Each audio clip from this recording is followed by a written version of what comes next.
Thrissur Annamanada government U P സ്കൂളിൽ SSFന്റെ ക്യാമ്പിന് വിട്ടു നൽകിയ വിഷയത്തിൽ പ്രതിഷേധം ശക്തമാവുകയാണ്. സംഭവവുമായി ബന്ധപ്പെട്ട് വിദ്യാഭ്യാസ വകുപ്പിനും ജില്ലാ കളക്ടർക്കും നൽകിയ പരാതിയിൽ നടപടി വൈകുന്നതായാണ് വിമർശനം.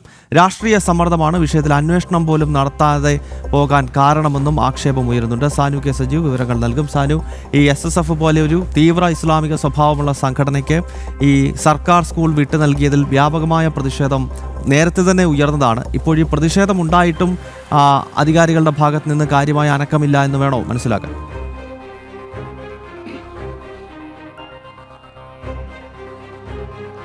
ഗൗതം, ഈ SSFുമായി ബന്ധപ്പെട്ടുള്ള വാർത്ത നമ്മൾ ഇന്നലെ റിപ്പോർട്ട് ചെയ്തതിന് തൊട്ട് പിന്നാലെ SSF പോലെ ഇത്ര നല്ലൊരു സംഘടന മറ്റൊന്നില്ല എന്നുള്ള തരത്തിലുള്ള കാര്യങ്ങളൊക്കെ, വീരവാദങ്ങളൊക്കെ ഉയർത്തിയിട്ടുള്ള ആട്ടും കുട്ടികളായിട്ടുള്ള ആളുകളെ പോലെ ചമഞ്ഞുകൊണ്ട് നിരവധി ആളുകളൊക്കെ വിളിച്ചിരുന്നു. എന്തായാലും ഈ സംഭവവുമായി ബന്ധപ്പെട്ടുകൊണ്ട് വലിയ വിവാദം, വലിയ ആക്ഷേപം, വലിയ പ്രതിഷേധമൊക്കെ ഇപ്പോൾ ഉയർന്നു വരികയാണ്. കാരണം ഈ കഴിഞ്ഞ മാസം 20-21 തീയതികളിലാണ് സർക്കാർ വിദ്യാലയമായിട്ടുള്ള പൊതുവിദ്യാലയമായിട്ടുള്ള അന്നമനടയിലെ ഗവൺമെൻറ് UP സ്കൂൾ ഒന്നല്ല 2 ദിവസത്തേക്ക് ഈ ഒരു സംഘടനയ്ക്ക് വിട്ടു നൽകുന്നത്. സാഹിത്യോത്സവം എന്ന ഓമന പേരിട്ട് നടത്തിയ പരിപാടിയിൽ നിരവധി ആളുകൾ, ജില്ലയ്ക്ക് ഉള്ളിലുള്ളതും ജില്ലയ്ക്ക് പുറത്തുള്ളതുമായിട്ടുള്ള നിരവധി ആളുകളൊക്കെ ആ പരിപാടിയിൽ പങ്കെടുക്കാൻ എത്തിയിരുന്നു. എന്നാൽ ഈ സ്കൂൾ വിട്ടു നൽകുന്ന ഒരു സർക്കാർ വിദ്യാലയം, ഒരു പൊതുവിദ്യാലയം ഒരു പരിപാടിക്ക് ഇത്തരത്തിൽ വിട്ടു നൽകാൻ സാധിക്കുമോ? ഒരു തീവ്ര സ്വഭാവമുള്ള സംഘടനയുടെ വിദ്യാർത്ഥി പ്രസ്ഥാനത്തിന് വിട്ടു നൽകാൻ സാധിക്കുമോ എന്നുള്ളത് വലിയ ചോദ്യചിഹ്നമായി തുടരുകയാണ്. നമുക്ക് അന്വേഷിച്ചപ്പോൾ മനസ്സിലാവുന്ന ഒരു കാര്യത്തിലും ഇത്തരത്തിലുള്ള പരിപാടികൾക്ക് പൊതുവിദ്യാലയങ്ങൾ വിട്ടുകൊടുക്കാൻ പാടില്ല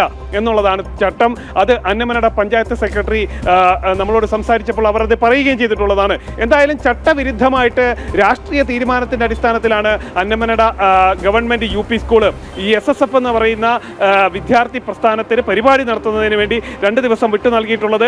അത് അന്നമനട പഞ്ചായത്ത് പ്രസിഡന്റ് പ്രത്യേക താല്പര്യപ്രകാരം, ഒപ്പം തന്നെ സ്കൂളിലെ ഏതാനും ചില അധ്യാപകരുടെ പ്രത്യേക താല്പര്യപ്രകാരവുമാണ് അവിടെ ഈ പരിപാടി നടത്തിയിട്ടുള്ളതെന്നാണ് നമുക്ക് മനസ്സിലാക്കാൻ സാധിക്കുന്നത്. കഴിഞ്ഞ കുറേ നാളുകളായിട്ട് പ്രത്യേക താല്പര്യമുള്ള, പ്രത്യേക തരത്തിലുള്ള ചിന്താഗതിയുള്ള ആളുകളൊക്കെ അവിടെ ഇത്തരം പരിപാടികൾക്കായി എത്തുന്നുണ്ട് എന്നുള്ള കാര്യവും നമുക്ക് മനസ്സിലാവുന്നുണ്ട്. അപ്പം സ്കൂളിനകത്തും ഇതിനെ അനുകൂലിച്ചുകൊണ്ട് ഇവർക്ക് വിട്ടുകൊടുക്കുന്നതിന് വേണ്ടി ചില അധ്യാപകർ ശ്രമിച്ചു.